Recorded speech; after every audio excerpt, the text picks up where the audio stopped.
चलित वर्ष सावित्री व्रत मे 16 तारिख शनिवार दिन पड़ुछि। तो जो मैंने नुआ कर व्रत आरंभ करने चाहूँगी से मैंने घरे भी करें ना तो मंदिर में करें। शिव मंदिर हो, लक्ष्मी नारायण मंदिर हो, माँ सावित्री प्रभु सत्यवान पाखे पूजा करेंगे। किंतु जेहेतु प्रथम थर करुँच तो ब्राह्मण को डकई सठिक भाव में संकल्प नहीं पूजा आरंभ करूँ। समस्ते तो संकल्प नहीं पूजा करेंगे, किंतु जेहेतु आप प्रथम थर पर जदि भी घरे कर भी ब्राह्मण को घरे डकई संकल्प नहीं पूजा करेंगे।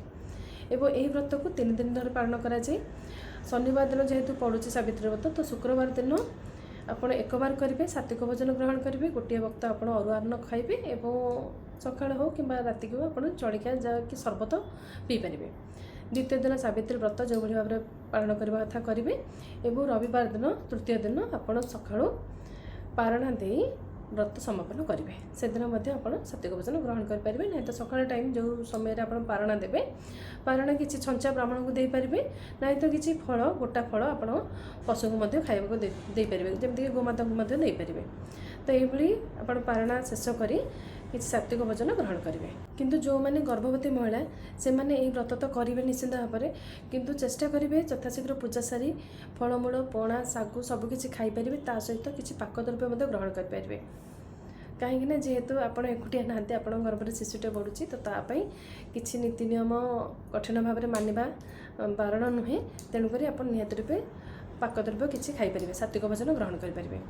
आउ जो मानकर पीरियड होती से यही व्रत रखिपारे। पूजा तो आप मंदिर जापारे ना, अन्य मान द्वारा आप घरे कौन सदस्य द्वारा पूजा करके आने। जदि आप 5 दिन होकर ब्लीडिंग बंद होता आप प्रसाद ग्रहण करेंगे, नुआ शाढ़ी चूड़ी सबकि पिंधिपारे।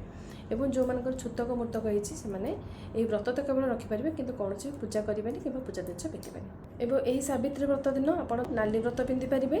व्रत में 7टी गंठी पड़ो एवं जहाँ भी किसी आप पूजा सामग्री व्यवहार करेंगे माने जमीक कि काठ पानिया, काठ दर्पण, अलता पत्र जहाँ जहाँ आप पूजा जिनस पूजा दुकान में मिलूँ संपूर्ण भाव में, तो जहाँ भी किसी पूजा सामग्री आप पूजा कार्य व्यवहार करेंगे ता परदिन आपण सब जल नहीं विसर्जन करदे। व्रत जो पिंधे व्रत एवं जहाँ जहाँ पूजा सामग्री जल नहीं विसर्जन करदे। रही नमस्कार।